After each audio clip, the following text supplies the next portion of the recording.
السلام علیکم ورحمۃ اللہ وبرکاتہ۔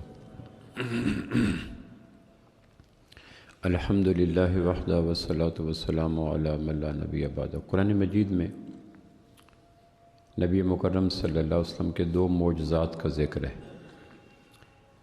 معجزہ کہتے ہیں اسلام کی زبان میں، دینی ادب میں، قرآنی اصطلاح میں وہ کام جن کو سمجھنے سے انسانی عقل عاجز آ جائے، تھک جائے، جس کی گہرائی کو، حقیقت کو انسانی عقل، دانش، فہم، مشاہدات کی بنا پہ، تجربات کی بنا پہ سمجھ نہ سکے۔ یعنی یوں کہہ لیں کہ انسانی زندگی میں جو واقعات رونما ہوتے ہیں، پانی پیا پیاس بجھ گئی، کھانا کھایا پیٹ بھر گیا، دوائی دی اللہ نے صحت دے دی، بیج پھینکا فصل ہو گئی، یہ تجربات ہیں۔ اور ایک آدمی نے بیج نہیں پھینکا اور فصل ہو گئی، پانی نہیں پیا اور پیاس بجھ گئی۔ یہ انسانی معاشرے کے تجربات اور مسلمہ حقائق کے خلاف ہے، کبھی ایسا نہیں ہوا۔ 6 براعظم کے 250 ملکوں میں یہ روایت ہے، جب کسی کو پیاس لگے گی آدم ذات کو تو پانی پیے گا، بھوک لگے گی کھانا کھائے گا۔ لیکن اگر اس کے برعکس ہو تو کہا جائے گا انسانی عقل اس کو ڈائجسٹ نہیں کر رہی، ہضم نہیں کر رہی، یہ کیسے ہوگی؟ تو وہ واقعات جو انسانی تجربے، دانش، مشاہدات کے خلاف ہوں، اس کو معجزات کہتے ہیں۔ معجزات خلاف عقل نہیں، ماورائے عقل ہوتے ہیں۔ ایک پہلی جماعت کے بچے کو آپ سپیس سائنس پڑھائیں کہ سولر سسٹم یوں ہوتا ہے، اوپن ہارٹ سرجری یوں ہوتی ہے، چاند پہ یوں پہنچتے ہیں، خلا فضا کا نظام یوں ہوتا ہے، تو وہ کہے گا مجھے یہ سمجھ نہیں آ رہا، تو ہم کہیں گے یہ باتیں خلاف عقل نہیں ہے، ماورائے عقل ہے۔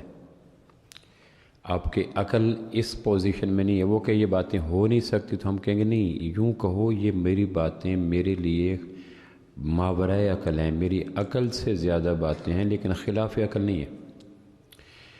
معجزات خلاف عقل نہیں ہوتے، ماورائے عقل ہوتے ہیں۔ اور معجزات اللہ ہر نبی کو دیتے ہیں، اور معجزہ جس نبی کی وجود پہ ظاہر ہوتا ہے اس نبی کی ذاتی طاقت نہیں ہوتی، اللہ کی عطا ہوتی ہے۔ نبی جب چاہے معجزہ دکھا دے، ایسا پاسبل نہیں ہوتا۔ اللہ کسی نبی کے وجود کو جس معجزے کے لیے انتخاب کرے، جب اللہ چاہے تب ہوتا ہے۔ گویا معجزہ دلیل توحید ہوتا ہے۔ اور عام طور پر معجزات نبیوں کو اس قوم کے چیلنجز کے مطابق دیے جاتے ہیں۔ موسیٰ علیہ السلام کے قوم میں جادو عام تھا، عیسیٰ علیہ السلام کی قوم میں طب عام تھی، داؤد علیہ السلام کی قوم میں صنعت و حرفت عام تھی۔ تو جس مزاج کے لوگ ہوتے ہیں، نبی کو معجزہ اسی قوم کے اس فن کے ملتا جلتا ملتا ہے۔ عیسیٰ علیہ السلام آج بھی عیسیٰ علیہ السلام یونان کے قریب مبعوث ہوئے، آج بھی یونانی شفا خانے، یونانی دوا خانے، یونانی طب، حالانکہ وہ ختم ہو گئی لیکن پھر بھی اس کا نام کسی درجے میں طب کی دنیا میں ایک سند مانا جاتا ہے۔ عیسیٰ علیہ السلام کی جائے ولادت اور مخاطبین یونان کے لوگ تھے۔ اب یونانیوں کو اپنی طب پہ ناز تھا، لیکن ان کی طب، ان کی میڈیکل سائنس یہاں تک نہیں پہنچی تھی کہ بچہ بائی برتھ نابینا ہو اور اس کو ٹھیک کر دے۔ ایسا ان کے لیے ممکن نہیں تھا۔ کوئی بندہ مر جائے تو یونانیوں کے پاس کوئی کشتہ، کوئی نسخہ ایسا نہیں تھا کہ مرے ہوئے آدمی کو زندگی دے دے۔ تو عیسیٰ علیہ السلام کو معجزات اسی طب کے ذوق کے مطابق دیے گئے، لیکن جہاں ان کی طب ختم ہو رہی تھی، عیسیٰ علیہ السلام کے معجزات کا آغاز اس سے اوپر ہوا کہ تم ساری اپنی دانش کو، طب کو، حکمت کو، نسخوں کو نچوڑ دو، مادرزاد نابینے کو آنکھیں دے سکتے ہو؟ کہنے لگے نہیں۔ تو عیسیٰ علیہ السلام کہتے میرے پاس لاؤ، تو آنکھوں پہ ہاتھ پھیرتے اور ٹھیک ہو جاتا۔ مرے ہوئے انسان کو حیات نو دے سکتے ہو؟ کہنے لگے نہیں، کہ میرے پاس مرا ہوا اللہ ہو جس کی سانسیں تھم گئی ہوں، ڈیڈ ڈکلیئر کی جا چکا ہو، میت ہو گیا ہو، تو میرے پاس لاؤ، تو وہ کر دیتے۔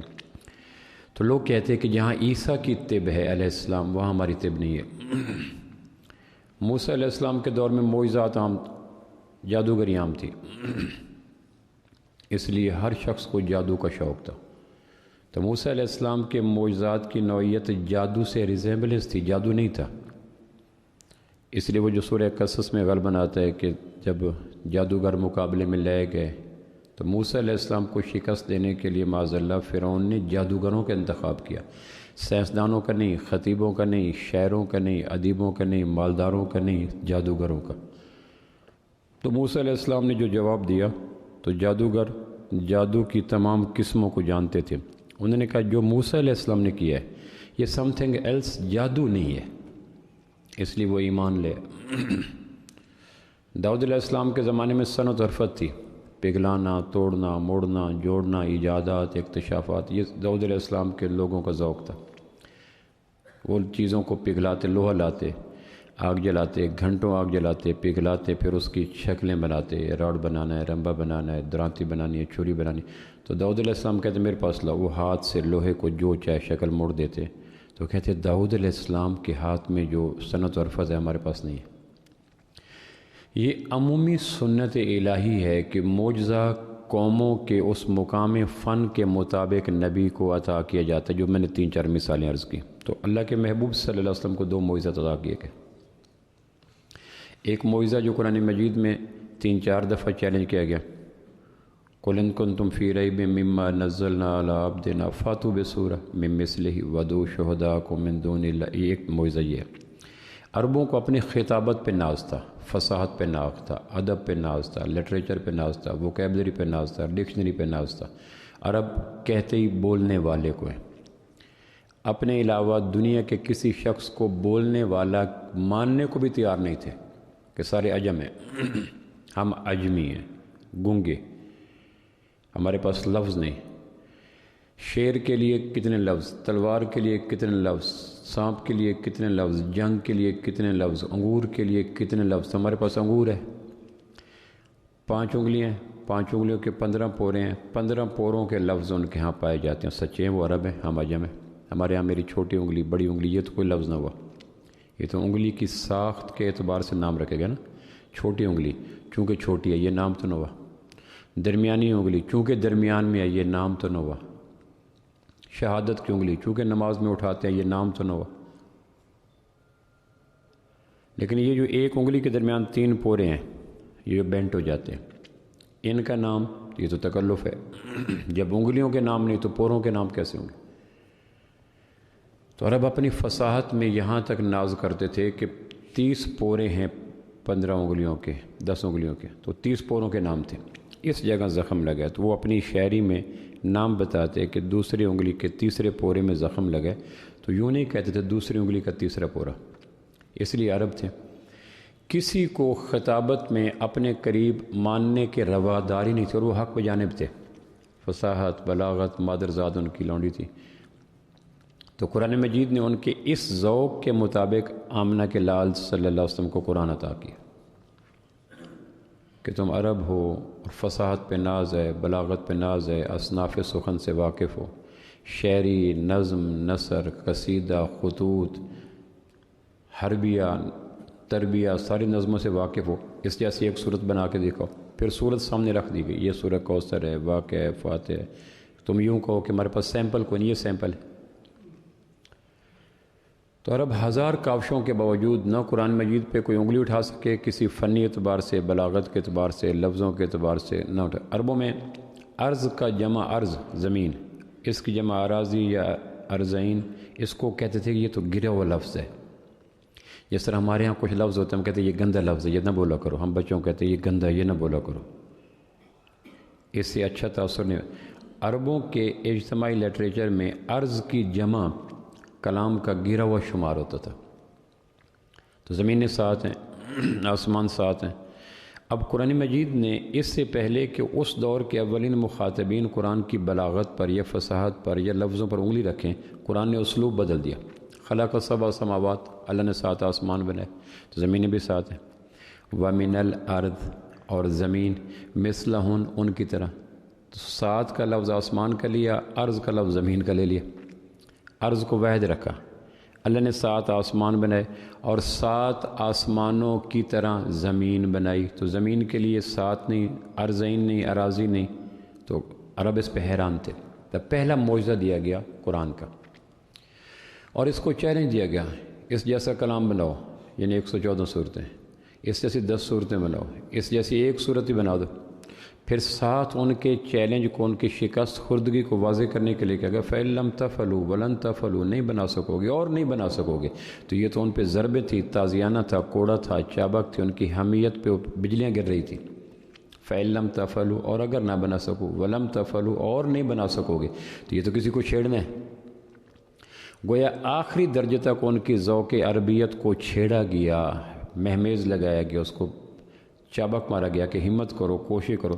اچھا ایک نہیں، سارے جمع ہو جاؤ. بڑے بڑے شاعر تھے، ادیب تھے، خطیب تھے، واعظ تھے، نہیں کر سکے. تو یہ پہلا معجزہ تھا جس نے عربوں کو عاجز کر دیا، تھکا دیا. 1500 سال کے بعد آج بھی کہ عرب یہودی ہیں، عرب عیسائی ہیں، ناول لکھتے ہیں، افسانے لکھتے ہیں، شاعری لکھتے ہیں، کالم لکھتے ہیں، بڑے بڑے کمال کے ہیں. خلیل جبران، میں اس کی النبی کتاب پڑھ رہا تھا، کمال کے ایک ایک جملہ. اقبال کے بانگ درا کے ساتھ نوبل پرائز کے لیے النبی بھی پیش کی گئی تھی خلیل جبران کی. پیغمبر بے وحی اس کو کہتے ہیں، کہ ایسا باتیں کرتا ہے کہ وحی نہیں ہے، لیکن اس کے پاس وحی نہیں ہے، پیغمبروں والی باتیں کرتا ہے. عرب ہے، ایک ایک جملے میں اتنی گہرائی ہے کہ سر دھننا پڑتا ہے، لیکن وہ بھی قرآن کا مقابلہ نہیں کر سکا. دوسرا معجزہ جو قرآن مجید کا 2 صورتوں میں بیان کیا گیا، سورہ بنی اسرائیل اور سورہ نجم، اور دونوں کے شروع میں بیان کیا گیا. مفسرین کہتے ہیں کہ جو زیادہ اہم مضمون ہوتا ہے اللہ قرآن کی شروع میں لاتا ہے، پھر آگے چلتا چلا جاتا ہے. یہ مفسرین کا ذوق ہے. سورہ بنی اسرائیل کا نام جو قرآن مجید عربوں کے ہاں چھپتے ہیں نا، اس میں بنی اسرائیل صورت ہے ہی کوئی نہیں. عرب جو شافات کمپلیکس قرآن شائع کرتا ہے، اس میں عربی کی صورتوں میں جو 114 صورت، اس میں سورہ بنی اسرائیل ہے ہی کوئی نہیں. اس میں سورہ بنی اسرائیل کا نام سورہ اسراء ہے، معراج والی صورت. بنی اسرائیل نام ہی کوئی نہیں. اور پوری صورت میں ایک آیت ہے بنی معراج کی جہاں شروع میں ہے، اور صورت آیت ہی کوئی نہیں. تو پوری صورت کا نام بھی عرب اپنے مصحف میں سورۃ الاسراء رکھتے ہیں، معراج والی صورت، معجزہ معراج والی. تو جس طرح پردے کے احکام 2 صورتوں میں، سورہ احزاب میں، سورہ نور میں. گھر کے اندر عفت مآب عزت کیسے رہے، اس کو گھر کے اندر کے لیے جو احکام ہے وہ سورہ نور میں. اور گھر کے باہر نکلنا پڑ گیا ناگواری کی حالت میں تو کیسے نکلے، اس کے احکام سورہ احزاب میں. مکہ مکرمہ سے بیت المقدس کا جو سفر کیا، اس کی ساری تفصیلات سورہ بنی اسرائیل میں، سورہ اسراء میں.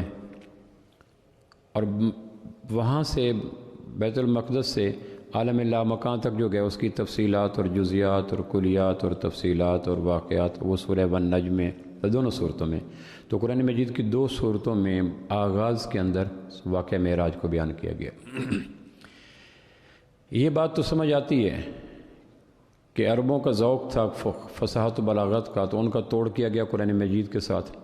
اور آج تک عرب چاروں شانے چیت ہو کے گرے پڑے ہیں، دانت پیستے ہیں، آنکھیں نکالتے ہیں، غصہ کرتے ہیں، قرآن پہ طرح طرح کی باتیں کرتے ہیں کہ چھوڑو ان باتوں کو، قرآن کا چیلنج کرو، قبول کرو.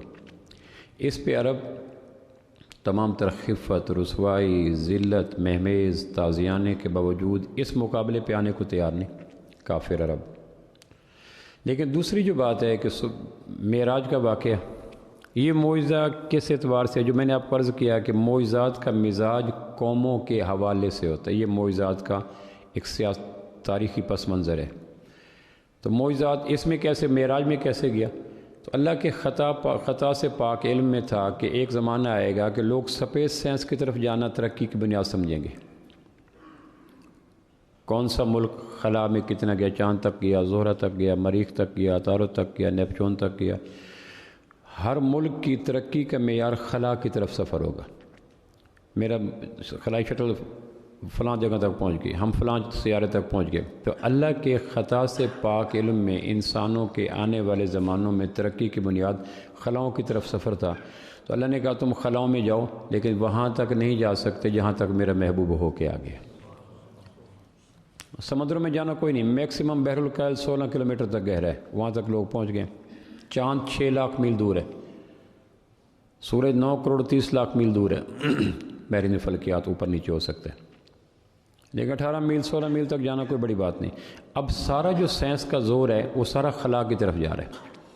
وہی قوم قیادت میں، نیابت میں، سیادت میں، امامت میں، منظر عام پہ ہے جو خلا کو چیر رہی ہے، فضا کو چیر رہی ہے، اور آگے آنے والے سارے تسخیر کے مراحل ہیں خلا فضا کی طرف. تو اللہ نے کہا تم جاؤ، جہاں تک جا سکتے ہو جاؤ، لیکن میں نے اپنے محبوب صلی اللہ علیہ وسلم کو جہاں تک پہنچا دیا. جس طرح قرآن کا اس دور کا رب جواب نہ دے سکا، قیامت تک آنے والا سپیس سائنس کی طرف سفر کرنے والا اللہ کے محبوب کے معجزہ معراج کا جواب بھی نہیں دے سکتا. اس لیے دونوں معجزات اس ذوق کے عین مطابق ہیں جو معجزات کے دور میں دیے جاتے تھے. اللہ کے محبوب کی عمر مبارک 52 سال تھی، اعلان نبوت کیے ہوئے 12 سال گزر چکے تھے. تو 2 صدمے آپ کو پہنچے اسباب کے درج میں. صدمے نبیوں کو بھی پہنچتے ہیں. صدمہ پہنچنا مخلوق ہونے کی نشانی ہے. صدموں سے پاک صرف خالق کی ذات ہوتی ہے. اسباب کے دائرے میں جو رہے اس کو مخلوق کہتے ہیں. نبیوں کو پیاس لگے پانی مانگتے ہیں، بھوک لگے کھانا مانگتے ہیں، جنگ ہو افرادی قوت مانگتے ہیں، بیمار ہو دوائی مانگتے ہیں، چیزوں کے اسباب. تو جو اسباب کے استعمال پہ مجبور ہو اس کو مخلوق کہتے ہیں. اور مخلوق جو اسباب میں گھری ہوئی ہے وہ کبھی کسی دور میں جزوی یا کلی مشکل کشا نہیں ہو سکتی. جو اپنی مشکلوں کے حل کے لیے کبھی پانی، کبھی روٹی، کبھی دوست، کبھی ساتھی، ان کے عہد میں آپ نے 2 لوہے کے لباس پہنے. کیوں؟ آپ فرمایا بدر کے ان کے شکست خوردہ زخم. 1 سال تک قریش مکہ نے رونے پہ پابندی لگا دی کہ کوئی روئے نہ. بدر کے 1 سال بعد تک وہ جو ٹمپریچر ہے، کیتھارسز ہیں، غصہ ہے، وہ رونے سے کم ہو جاتا ہے. تو انتقام میں یوں بھرے ہوئے تھے کہ روئے کوئی نہ. اگر رو پڑے تو وہ جو بدر کا شکست کا غم ہے وہ رونے کے بعد آنسوؤں کے ذریعے تحلیل ہو کے ٹھنڈا ہو جائے گا. تو ایسے جنگجو منتقم مزاج تھے کہ 1 سال تک کسی کو رونے نہ دیا. تو اندر اندر وہ گیلی لکڑی کی طرح لوگ سلگتے رہے. تو انتقام میں بھرے ہوئے ہیں.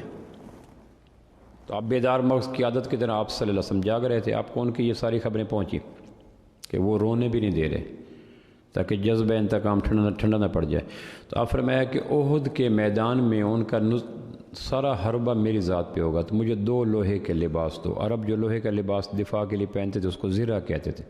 تو احد میں آپ نے 2 لوہے کے لباس پہنے. یہ لوہے کے لباس کیوں پہنے؟ کہ ضرورت محسوس کی. تو جو اپنی سروائیول کے لیے، بقا کے لیے، ارتقاء کے لیے، نشو و نما کے لیے، وجود کے لیے اسباب کا استعمال کرے اس کو مشکل کشا ماننا لاجک وائز ٹھیک نہیں ہوتا.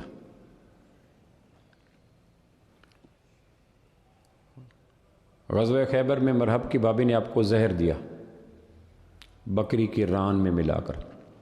11 ہجری کو 4 سال بعد وہ زہر جاگا. تو آپ فرمایا 7 کنوؤں کا پانی لاؤ اور میرے اوپر ڈالو. کیوں؟ کنویں کے پانی میں تاثیر ہوتی ہے زہر کو نکالنے کی. تو نبوت مرحب کی بھابی زینب کے زہر کے اخراج کے لیے 4 سال کے بعد کنوؤں کا پانی منگوا رہی ہے.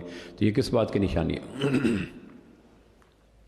کہ نبی بھی اسباب کے جہان میں اسباب استعمال کرتا ہے. نبیوں کو عیسیٰ علیہ السلام 4تھے آسمان سے یا جس آسمان پہ ہیں شام کی مسجد میں آ جائیں گے، جامع مسجد دمشق میں آ جائیں گے، پھر نیچے آ کے مینار پہ اتریں گے، کہنے کہ سیڑھی لگاؤ.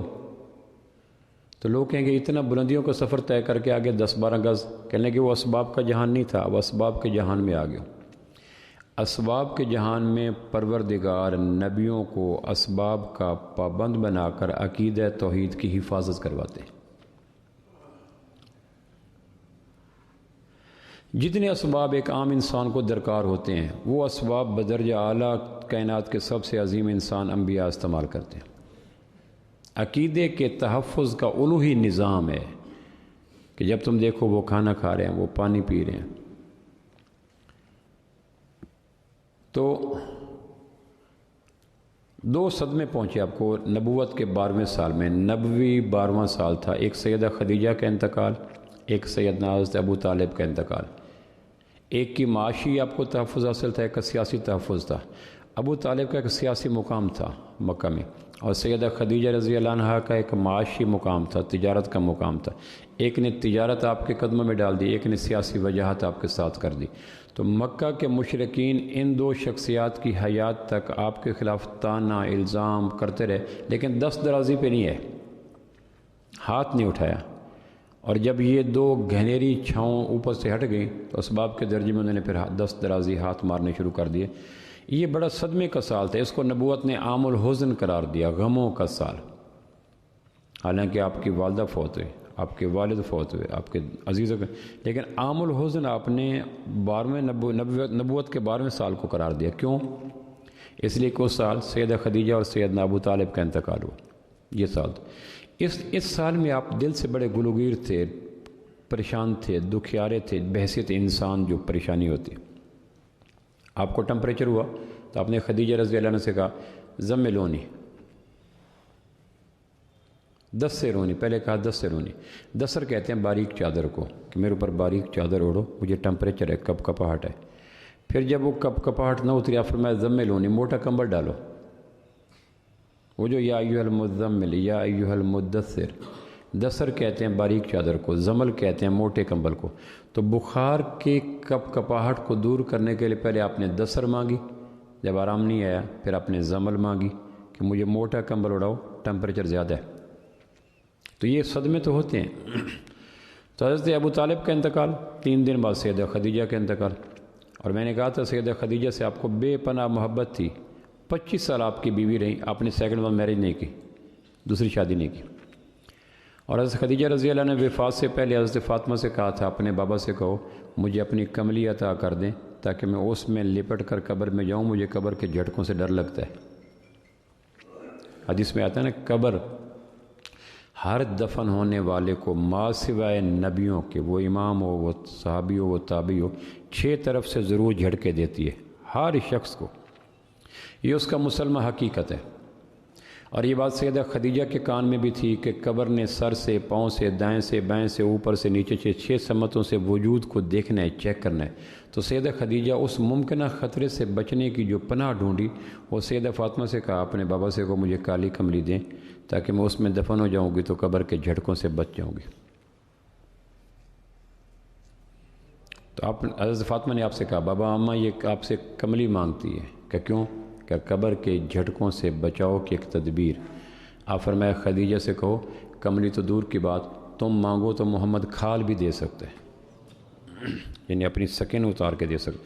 خدیجہ کی وفاؤں پہ آپ کو ناز تھا، محبتوں پہ ناز تھا، مال دیا، وجاہت دی۔ خدیجہ مکہ کی ایک ایکسپورٹ امپورٹ کی تاجر تھی، اس نے ساری وجاہت آپ کے قدموں میں، مال آپ کے قدموں میں، اثر رسوخ آپ کے قدموں میں، اور اس کا برملا آپ ان کی وفات کے بعد بھی اظہار کرتے تھے۔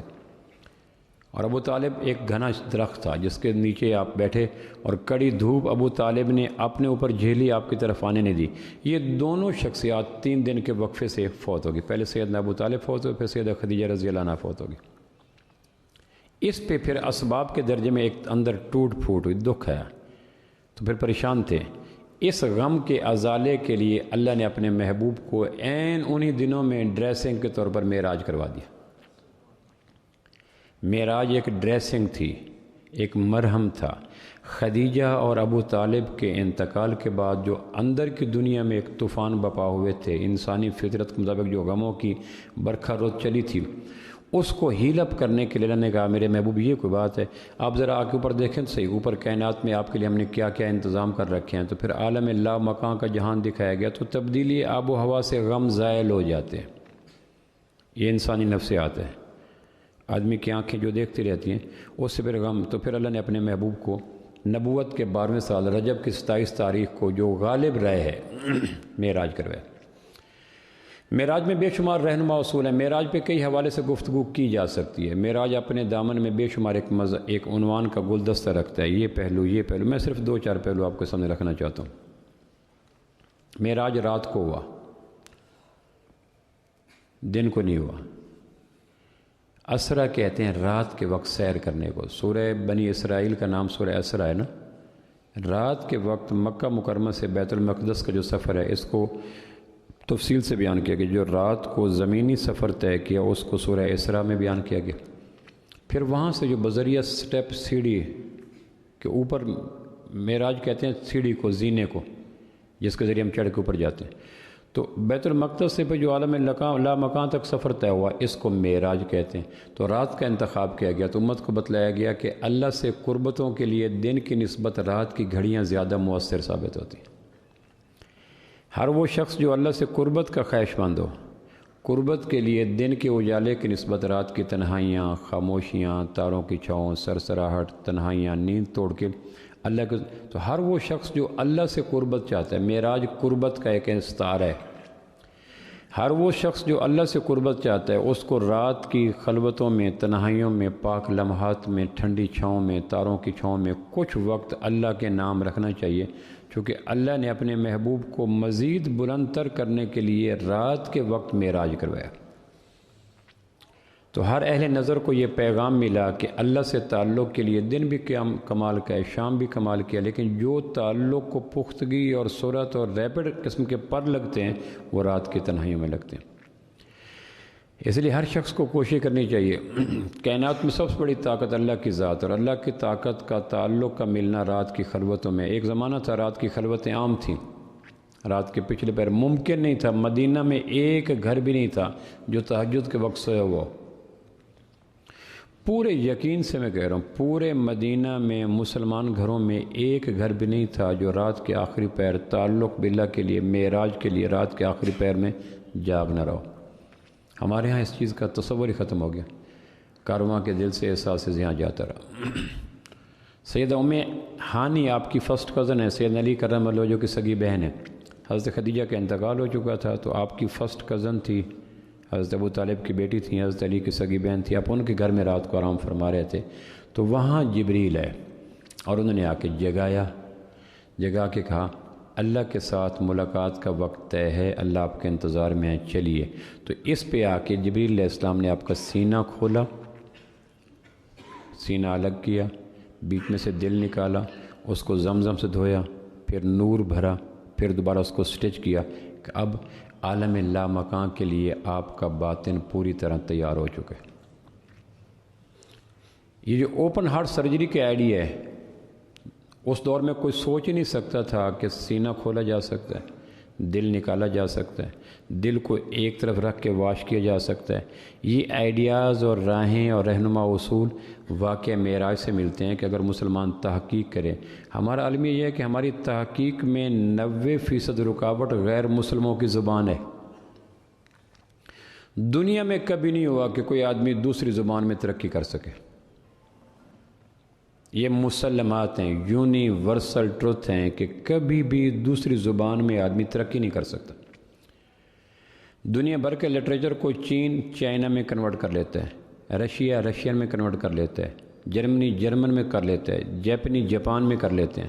ہمارا عالم یہ ہے کہ ہماری 90% ٹیلنٹ ضائع ہو جاتا ہے انگریزی سیکھنے میں۔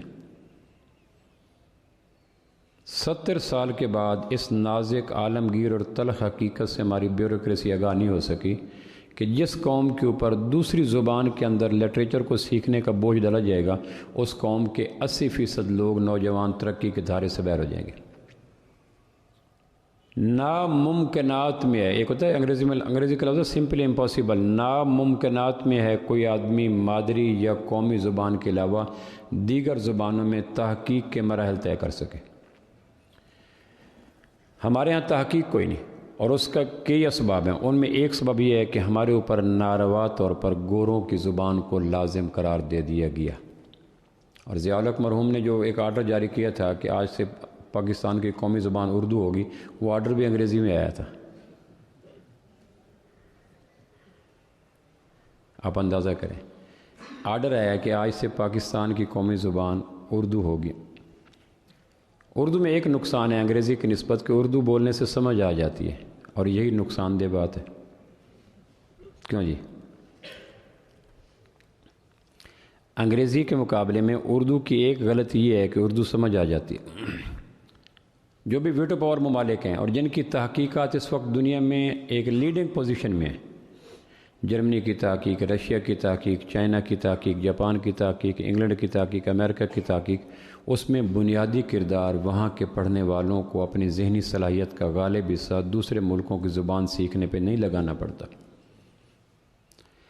ہمارے بڑے بڑے ذہین لوگ ریڑھی لگا رہے ہیں، رکشے چلا رہے ہیں، جرابیں پیک کر رہے ہیں، پاور لوم میں کام کر رہے ہیں، کنڈکٹر بنے ہوئے ہیں، ان سے پوچھے وجہ کیا؟ تو ان کی وجہ کا بنیادی سبب یہ ہوگا کہ گوروں کی زبان کا ایک ناحق بوجھ ہمارے اوپر ڈالا گیا۔ ہماری تحقیق دنیا میں کہیں نہیں ہے۔ کاش اللہ کرے یہ کوئی کبھی کسی کو ایسے غیب کا لمحہ ہے اور آ کے وہ دستک دے دماغوں کا، ارباب حل و عقد کو، کہ مہربانی کرو اس قوم کو، جب باقی دنیا کی ترقی یافتہ قومیں اپنی زبان میں ترقی کر سکتی ہیں، تو ہماری ایک زبان ہے، پنجابی زبان ہے، اردو زبان ہے، جو اس میں کیجئے۔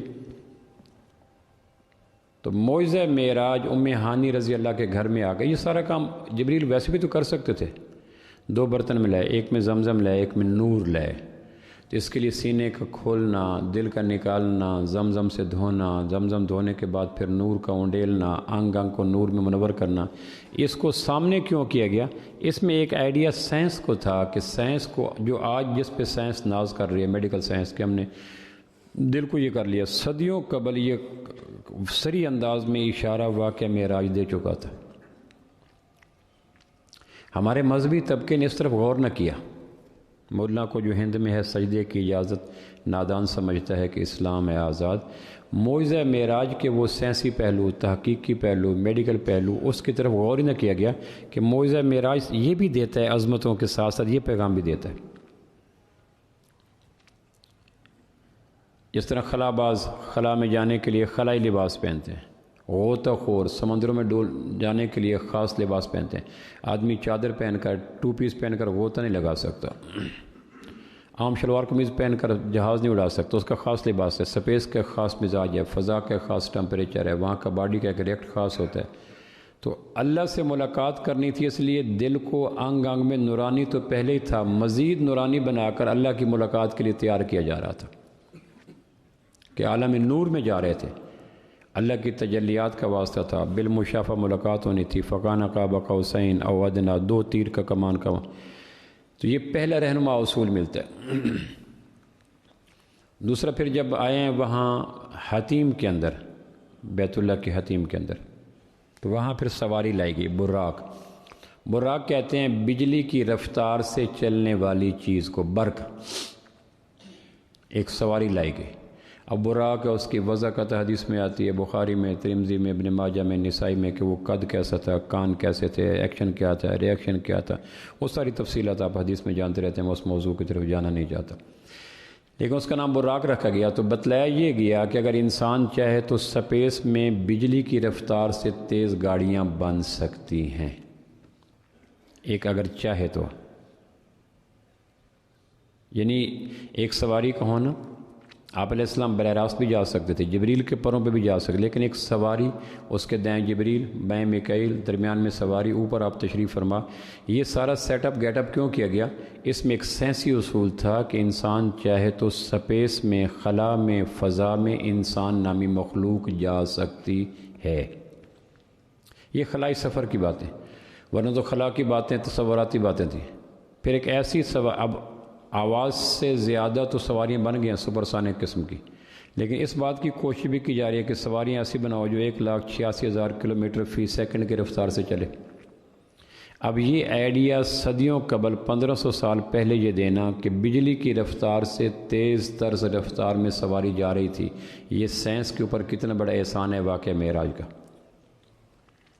یعنی جس کی سوچ سے دماغ پگھلتے ہیں، سوچیں ابلتی ہیں، آدمی تکلف سے نہیں لیتا، نبوت نے اس سوچ کو عملی روپ میں جانور کے انداز میں پیش کر کے خلا میں ایک انسان کامل کی فلائٹ یہ بتا گئی کہ انسان چاہے تو خلا کی وسعتوں کو تیز ترین رفتاریوں سے چیر کر خلا میں جا سکتا ہے۔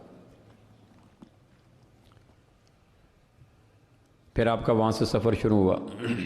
معجزہ معراج پہ اشکالات ہوئے کہ عقل کی زد میں نہیں آتا، عقل نہیں مانتی کہ مکہ سے ایک آدمی چلے بیت المقدس جائے، اونٹ سرخ رنگ کے تیز رفتار، جیسے اس دور کی تیز رفتار گاڑی، اس دور کی تیز رفتار گاڑی اونٹ تھے، اونٹ تیز رفتار سرخ رنگ کے تھے عربوں میں، وہ 1 مہینہ چلیں تھکیں اور پھر جا کے بیت المقدس پہنچتے ہیں، اور پھر وہاں سے چلیں اور دوبارہ مکہ آئیں تو بیت المقدس پہنچتے ہیں۔ یہ عربوں کا مزاج تھا۔ اس لیے جب آپ نے یہ بتایا کہ میں گیا اور آ گیا، تو اس پہ ان کو عقل کے اسیر لوگوں کو یہ مشکل پیش ہے کہ یہ کیسے ہو گیا، اور معجزہ کہتے ہی اس چیز کو ہیں جس کو عقل سمجھنے سے عاجز آ جائے۔ پھر اللہ معجزے کرواتا کیوں ہے؟ اسے دیکھیں نا، یہ وحد صورت ہے سورہ بنی اسرائیل، جس کی پہلی آیت میں معجزے کا بیان ہے، اور یہ پہلی صورت جس کا آغاز سبحان سے ہوا ہے۔ قرآن مجید کی 114 صورتوں میں کسی صورت کا آغاز سبحان سے نہیں ہوا۔ امام سے غلطی ہو جائے، پیچھے مقتدی کہتے ہیں سبحان اللہ۔ اگر خواتین ہوں تو وہ ہاتھ پہ ہاتھ ماریں گی، یعنی اس نازک موقع پہ بھی عورت کی آواز کو عورت میں رہنا چاہیے۔ عورت امام کی قرات کی غلطی کو متنبع کرنے کے لیے بھی سبحان اللہ بھی نہیں کہہ سکتی۔ تو رقص و سرود، اجتماعی محفل میلاد، محفل موسیقی، حمد نعت، اس کی خود سوچ لیں کہ جب نماز فرض کے درمیان میں وہ سبحان اللہ نہیں کہہ سکتے، حالانکہ سوچیں کتنی پاک ہوتی ہیں، ماحول کتنا اجلا ہوتا ہے۔ مسجد، جماعت، فرض، نمازی باہر اندر سے دھلے ہوئے، وہاں لفظ سبحان اللہ ان کی سوچوں کو پریشان کر سکتا ہے، تو باہر عورت، اسلام عورت کا کتنا بڑا محافظ ہے۔ میں نے ایک جگہ کہا تھا، ہمارے دیہاتوں میں نقصان ہو جائے نا تو کہتے ہیں اس کی گاڑی کا حادثہ ہو گیا، اس کا مکان گر گیا، اس کی فصل جل گئی، یہ ساری باتیں ہوتی ہیں۔ لیکن کسی کی عورت بھاگ جائے تو کہتے ہیں عزت بھاگ گئی، تو لفظ عزت صرف عورت کے ساتھ ہوتا ہے۔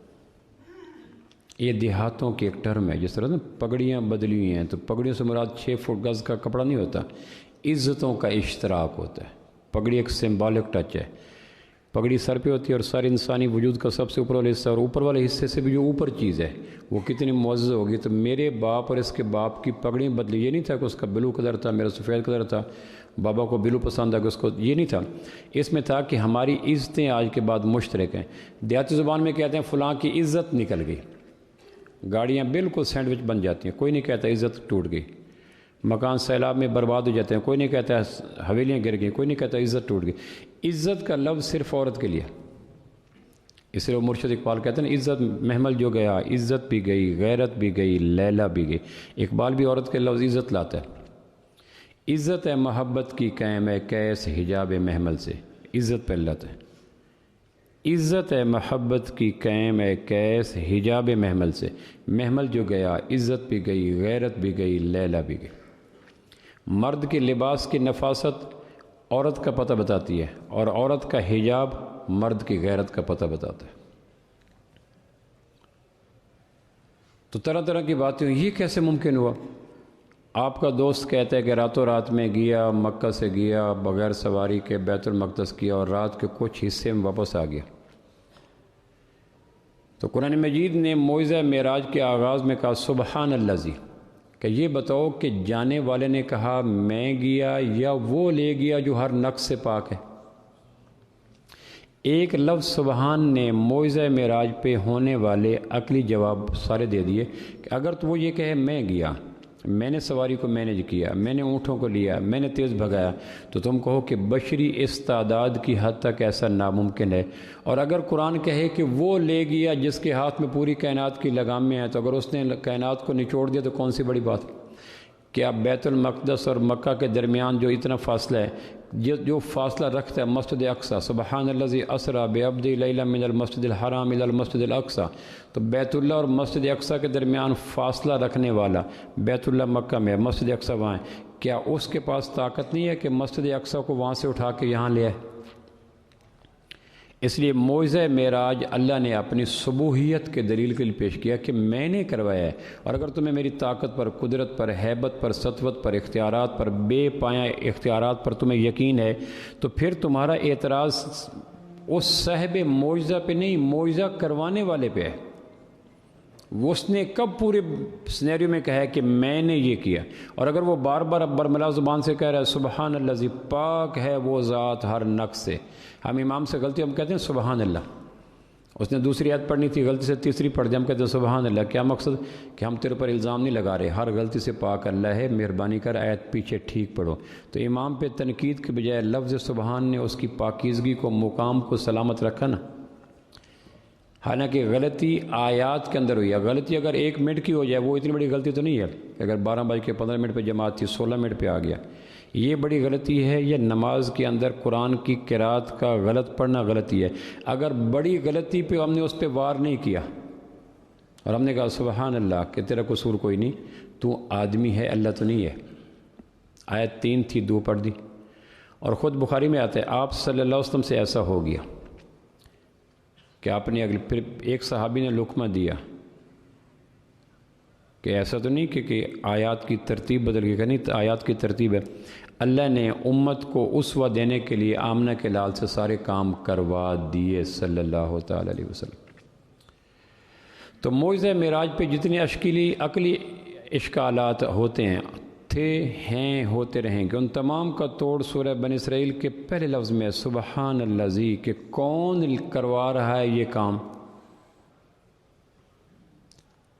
معجزات کب ہوتے ہیں؟ جب لوگ اسباب کا استعمال کرتے کرتے ایک وقت آتا ہے کہ جب آدمی قدم قدم پہ اسباب کا محتاج ہوتا ہے، تو ایک وقت آتا ہے اسباب اتنے غیر معمولی طور پر اس کے دل و دماغ پہ طاری ہو جاتے ہیں کہ وہ اللہ کی قدرت کو بھی اسباب کا پابند کر دیتا ہے. ہم 24 گھنٹے میں 99.99% اسباب کی سنہری زنجیر کے اندر جکڑے ہوئے ہیں. یہ اسباب اتنے استعمال کرتے ہیں کہ ایک وقت آتا ہے کہ غیر محسوس انداز سے ہم کہتے ہیں کرتا تو اللہ ہے لیکن یہ ضروری ہے، پھر اسباب کو اللہ کے لیے بھی ضروری قرار دیتے ہیں. یہ خوفناک مرحلہ آتا ہے کہ جب اللہ کے لیے اسباب ضروری قرار ہو جائیں تو اللہ کہتے ہیں اسباب اپنے تک رکھو، تم مخلوق، اسباب مخلوق، میں خالق، اسباب میرے مخلوق ہیں. اسباب کو میری مجبوری، میرے لیے ضروری قرار نہ دو. اس وہم کو، اس غلط سوچ کو توڑنے کے لیے اللہ معجزات کرواتا ہے. کہ اب بولو اسباب کہاں گئے؟ چیزیں چلتی ہیں پاؤں کے بل. تو اللہ کہتا ہے فمنہم من یمشی علی بطنہ، کچھ پیٹ پہ چلتے ہیں. ومنہم من یمشی علی رجلین، کچھ 2 ٹانگوں پہ چلتے ہیں. ومنہم من یمشی علی 4، کچھ 4 ٹانگوں پہ چلتی ہیں. تاکہ کوئی یہ نہ کہہ سکے کہ اللہ چلانے کے لیے 2 ٹانگوں کا پابند ہے. اللہ کبھی 2 ٹانگوں پہ رکھتا ہے، کبھی 4 ٹانگوں پہ رکھتا ہے، کبھی 8 ٹانگوں پہ رکھتا ہے، کبھی پیٹ کے بل چلا دیتا ہے. یہ سارے الگ الگ ورائٹیز اس لیے ہیں تاکہ یہ نہ کہیں کرتا تو اللہ ہے لیکن یہ ضروری ہے. کچھ پھل شاخوں پہ لگتے ہیں، کچھ پھل تنوں کے ساتھ لگتے ہیں، کچھ پھل آدھے زمین کے اوپر آدھے زمین کے نیچے لگتے ہیں، کچھ نیچے لگ جاتے ہیں. اللہ کہتے ہیں یہ نہ کہہ سکو کہ پھل تو اللہ لگاتا ہے لیکن شاخیں ضروری ہیں، اللہ زمین کے نیچے لگا دیتے ہیں.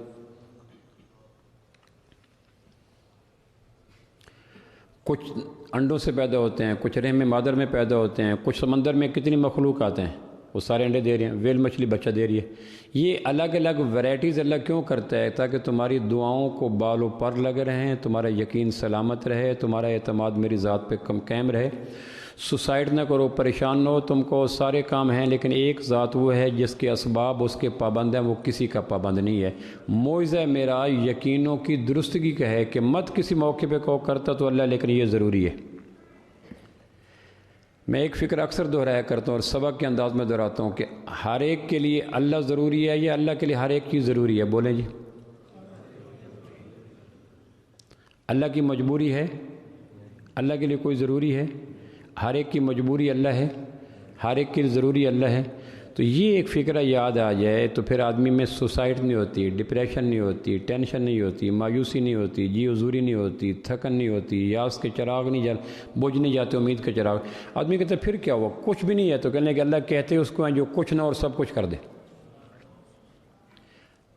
سانپ کا کوئی ٹانگ نہیں لیکن چلتا گھوڑے سے تیز ہے. سانپ گھوڑے سے تیز بھاگتا ہے، ٹانگ ایک بھی نہیں. تو چلنے کے لیے ٹانگ ضروری ہے. کہنے ہاں. تو کہنے سانپ پھر کیسے تیز دوڑتا ہے؟ مولی آدھی اوپر آدھی نیچے، شکرکندی پوری نیچے، پھل پورے بیر، پپیتا دیوار تنے کے ساتھ، آم شاخوں کے اوپر. یہ ساری ورائٹیز اس یقین کو قائم کرنے کے لیے ہیں کہ کسی وقت بھولے بھٹکے سے تمہاری زبان پہ یہ جملہ نہ آ جائے کرتا تو اللہ لیکن یہ ضروری ہے. ورائٹیز کتنی رکھ دی؟ تو معجزہ معراج میں یہ پہلی آیت میں پہلا لفظ سورہ بنی اسرائیل میں کہ سبحان الذی، پاک ہے وہ ذات جو سارے کام کروا رہا ہے، ہر نقص سے، ہر سبب سے، ہر کجی سے، ہر مجبوری سے، ہر ضروری سے پاک ہے۔ تو جب وہ کروا رہا ہے تو پھر تمہیں اشکالات کرنے کی ضرورت کیا ہے؟ اور اگر کہے جانے والا کہ میں نے کیے ہیں تو پھر اشکالات کے سارے تیر اس کی طرف رخ کر دو، اور اگر کہے میں کروا رہا ہوں تو میری قدرتوں کا تمہیں یقین ہے، میری طاقتوں کا یقین ہے، میری بے پناہ اختیارات کا یقین ہے کہ اللہ یقین ہے، تو اللہ کے بات ہی ختم ہوگی۔ پھر معجزہ معراج پہ عقلی اشکالات کا جواز کوئی نہیں رہتا کہ کروانے والا میں ہوں، اور میں کائنات کے کسی بھی علت و معلول کا ضبط و مضبوط کا پابند نہیں ہوں۔